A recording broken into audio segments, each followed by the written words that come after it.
Hi everybody, good morning. I'm recording my second video for my channel, Sade Speaks. I'm in my car because the video I recorded last night, the light was kind of dim, so I felt like you guys couldn't really see me. So I'm hoping that you guys can see me better now that I'm outside in the beautiful sunlight.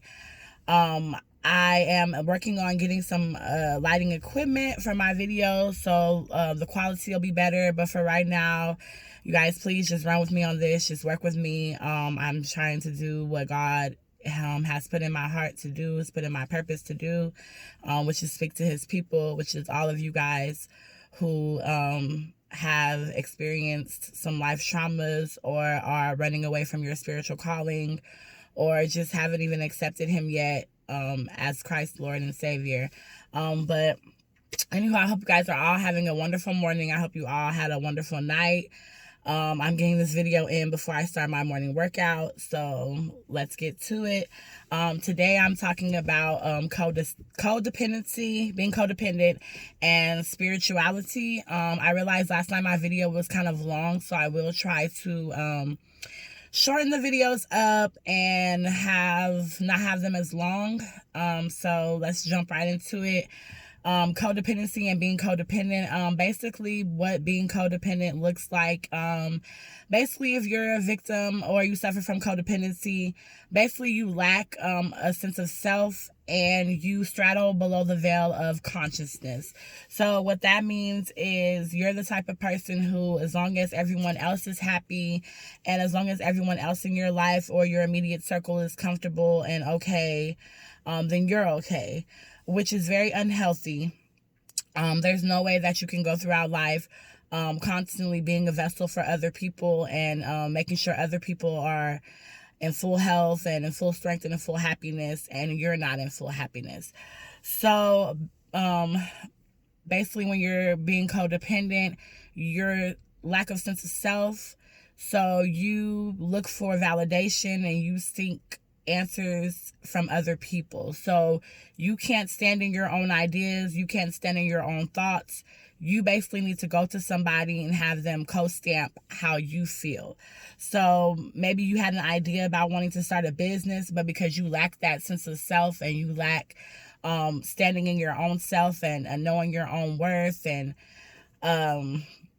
really just being able to know the person that you are and the strengths that you possess and the power that you possess within yourself, you will go look to maybe a close friend. If you're in a relationship, maybe a spouse, could be your mother, your father, someone who you're inclined to seek advice from or are very close to. You will seek your validation in those people. You always need somebody around, so you don't like to be alone. You constantly need company because you constantly need that feeling of somebody there, that compassion, that love, even if the love at times is not genuine. You constantly need to have another person around you because you don't like to sit alone, because when you sit alone is when you'll think and you'll self-analyze. And a lot of us tend to run away from self. We don't want to sit in that space alone with self and have to self-analyze all the things we've been through, all the things that hurt us, all of our traumas, why we are the way we are today, why we have problems in relationships, friendships, sometimes even in the workplace, why we are codependent, why we lack a sense of self, why we feel like our self-esteem is not at the all-time high of where it could be or where it should be.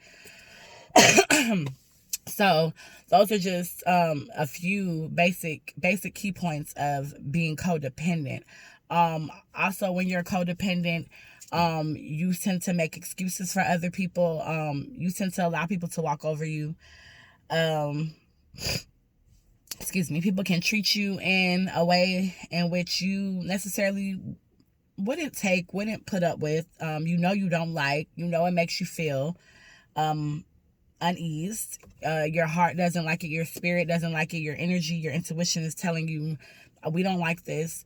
But because you're codependent, you don't lack the strength to stand up for yourself. So you tend to take a lot of unnecessary treatment from people just for the sense of having those people there. One of your biggest fears is pushing people away from you, not having people like you, not being accepted. You want people to love you. You want to make people happy. You want to see people happy. Being a codependent is both bitter and sweet. Because when you're a codependent, you also tend to counterpart with the empath. So you have a big heart, and you're loving, and you're caring, and you're one of few very genuine people to walk this earth. But with that, you're easily susceptible to those people who aren't kind-hearted. They don't have big hearts. They're not here to give love. They're here to take love. And there's prey and there's predators. So if you're a codependent, you are definitely the prey. So with all that being said, giving you those key points to look for in yourself, if you're codependent, here are some things that you can do to strengthen yourself. If you realize after listening to that or watching other videos, because there are other people on YouTube who speak about the same things I'm speaking about. So if you've done any research at all, here's some things to arm you against your codependency. And excuse me, guys, you know I love my notes and being organized, so excuse me. So I wrote some things down. First thing to do to help cure yourself and heal yourself of codependency is, first you really have to sit in that space with yourself, and you have to really realize, why am I codependent? What triggered this codependency in me? For me, what triggered my codependency was growing up with an abusive mother who suffered from bipolar and manic depression. I spoke on it last night on my video. If you guys did not watch, I dropped my first video last night around 7:30 p.m. So it's also attached to this channel. It's 2 parts. It's about healing and traumas and healing is actually the title of it.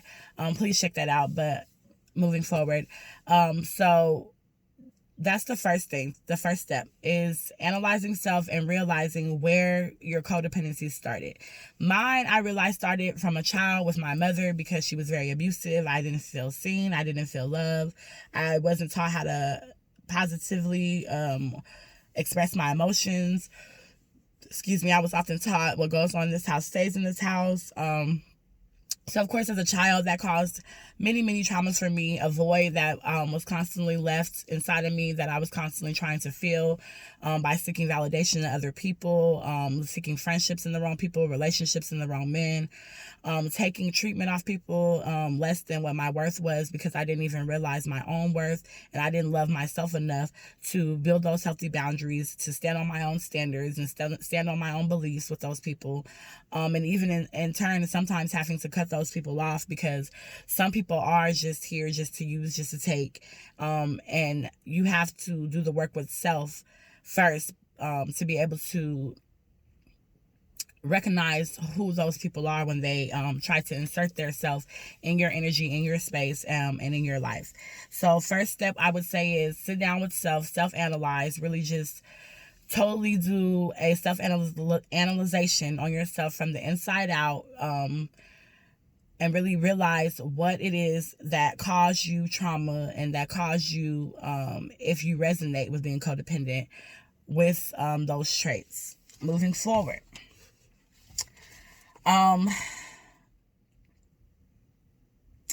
It's also most important to realize while you're doing the self-analyzation and you've come to terms with, okay, I have some traumas from my past, or maybe even as an adult, I went through some things and they really did affect me. You know, I really was affected by that. I'm still affected by them. I'm still trying to heal from the hurt. Sometimes I still cry. Sometimes I still get angry. I suffer from anxiety because of it. I suffer from depression. It's not your fault. Please, please, please know that it's not your fault. It's how your mind was programmed to process and how your mind was processed to think. So if you grew up in a household where it was abuse, or your parent was a narcissist, or they had any kind of mental health issue that they suffer from, then naturally you're going to grow up with a ton of traumas, and you're going to grow up with a mind programs of, well, because I was treated this way as a child, then this is the normal. This is okay. So when people treat me this way as an adult, it's natural. I roll with that feeling because that's what I'm used to. Even though your intuition will tell you we don't like this feeling. Your body grows to know and to love and to yearn and to crave what it's been feeling and what it's used to. That's a part of our human DNA and anatomy. So if you've been excessive drinking and you do it repetitiously, your body is going to feed for that. It's going to want that. It's used to that. It's just like a heroin addict that's addicted to heroin. When they go into withdrawals, it's because their body has become accustomed to that drug. So we live on dopamine, which is a high for us, which is just a chemical that elapses into our brain and through our body, which causes us to crave feelings and things that our body is used to. So if you're in a relationship with a person, they're flooding you with all this love and just all this gratitude and feelings that you've never had, you're high on dopamine. Like you're on the all time, your brain is going and your body and your emotions is going, and you're so used to that feeling. And so when they withdraw it and they give you bad feelings, so they start to gaslight you, maybe you're in a relationship and your mate starts to cheat or lie about certain things, maybe there's money, financial issues, and you know that these are causing negative feelings in you, but because you're so high on the dopamine, you will stay in that situation or in that relationship chasing after those original feelings that you had. So it's the same thing when you're coming out of a traumatic situation and you're trying to heal. You still feel pain, you still feel hurt, you still feel trauma from that because your body is so used to those feelings of pain, those feelings of hurt, those feelings of anxiety. So that's what you're craving. And you have to replace those feelings with feelings of positivity, activities that stimulate your mind and your body, getting up, working out, changing your diet, reading your Bible, praying, meditation, finding out what your purpose is, throwing yourself into a craft if you're a crafty person, if you're an artsy person, finding an enriching hobby to take your focus off whatever it is that you know caused you to feel in a space where you were lacking, or to feel not seen, or to feel not loved. So you definitely want to counteract those feelings of negativity with positivity. You don't want to continue to go down this repetitive cycle of programming. So basically you have to take the steps to brainwash yourself. You have to reprogram your own programming. So whatever you thought before, you have to change those thoughts, or you'll continue to go down the same life cycle and repeat the same situations until you've found it in yourself to grow out of that situation, to establish better habits for yourself, to establish a better life plan, to be in the company of better spirits and better energies and better people, to start establishing healthy boundaries with people, to know your worth and to stand on your worth, and to know that you're enough in this world and you deserve the best love and the best treatment.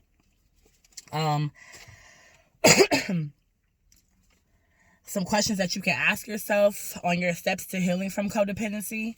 You can ask yourself, what emotions am I feeling? And why do I feel these emotions?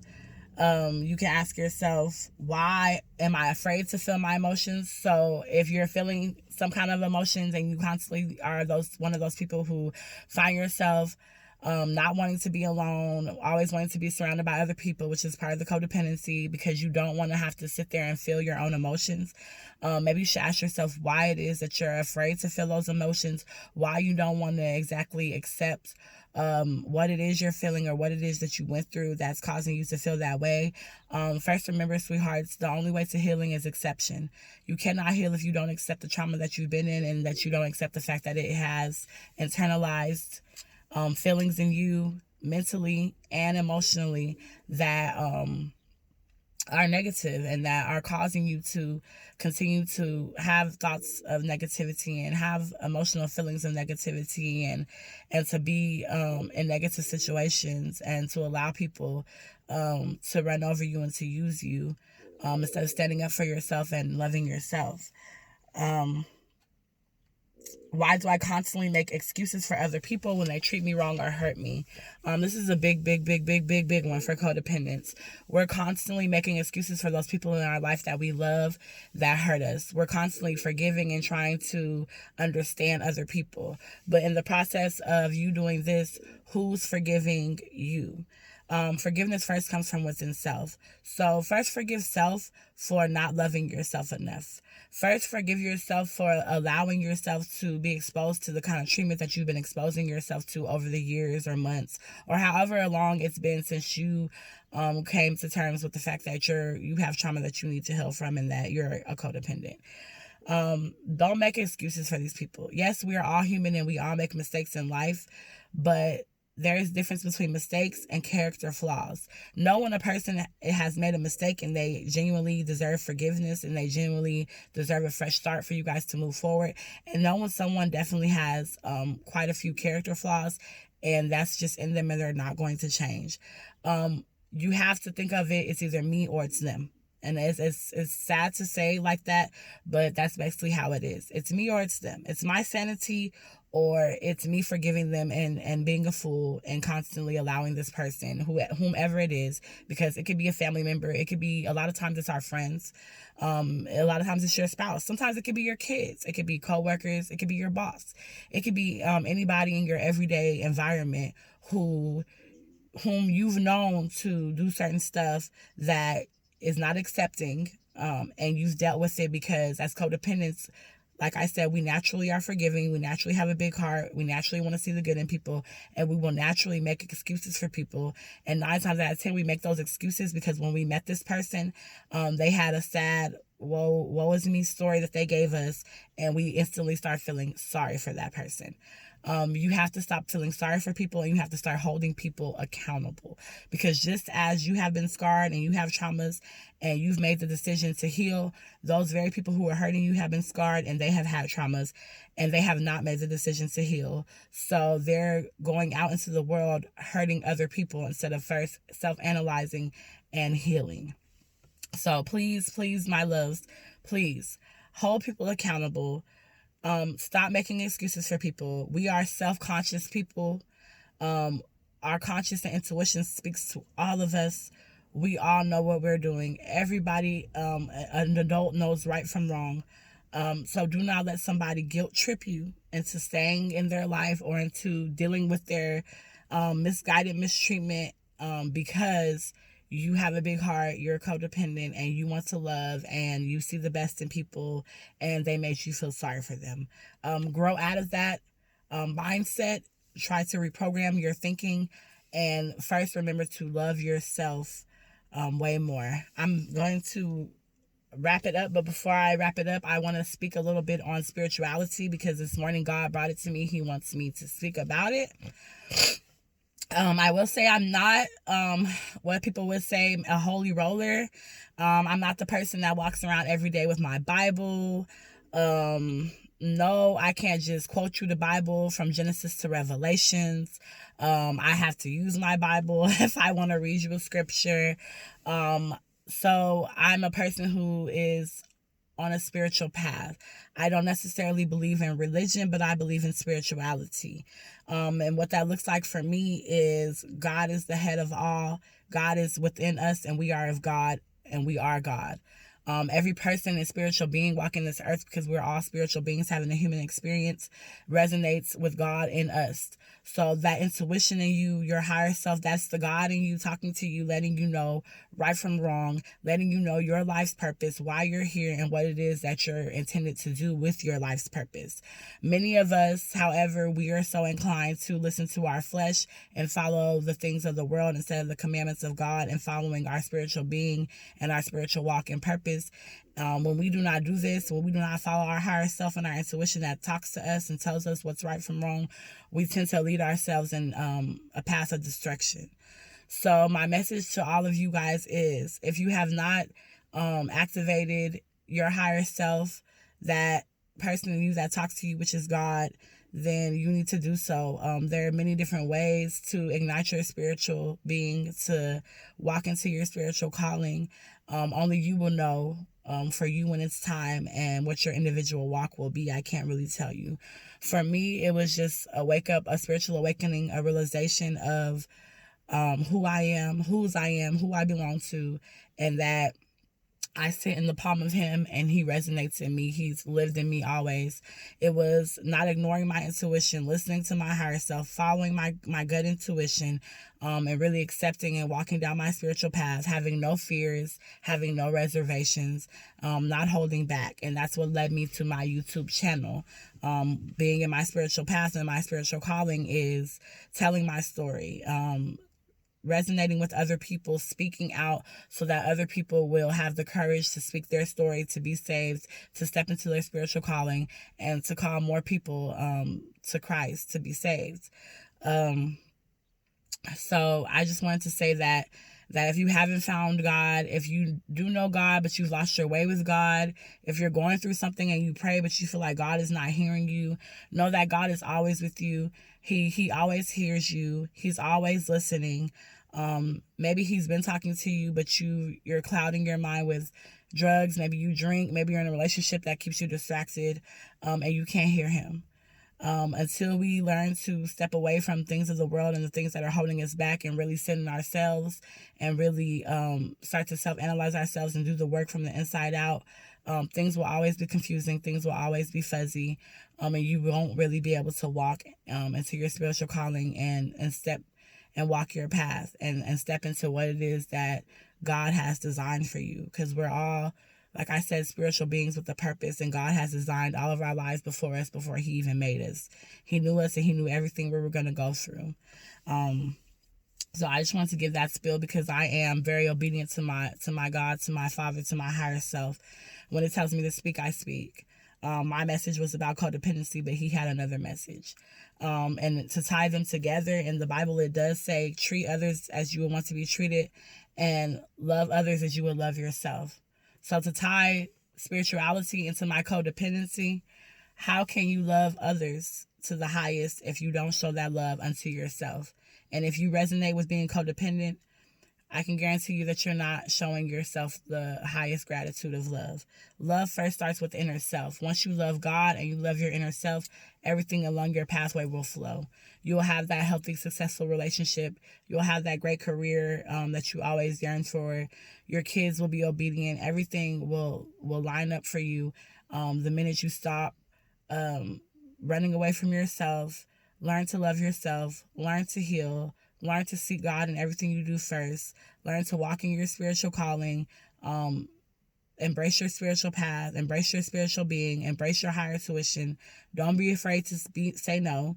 Don't be afraid to set healthy boundaries with people. And please, my loves, don't be afraid to have to cut people out of your life. It's okay. It's definitely okay. So I guess that wraps up my video today, 22 minutes. I tried to keep it a little shorter than yesterday because I know that we all have things to do. We're all busy people. And I just appreciate each and every last one of you guys for your time. Again, continue to tune into my video. This is the second, really the third, because I had two parts to my first video. So this is my third video, and many, many more will be to come. Remember, spread light, spread love, spread peace, gratitude for everything around you. Continue to give blessings. Love God, love yourself first, and be awesome. I love you guys. Signing out. Bye.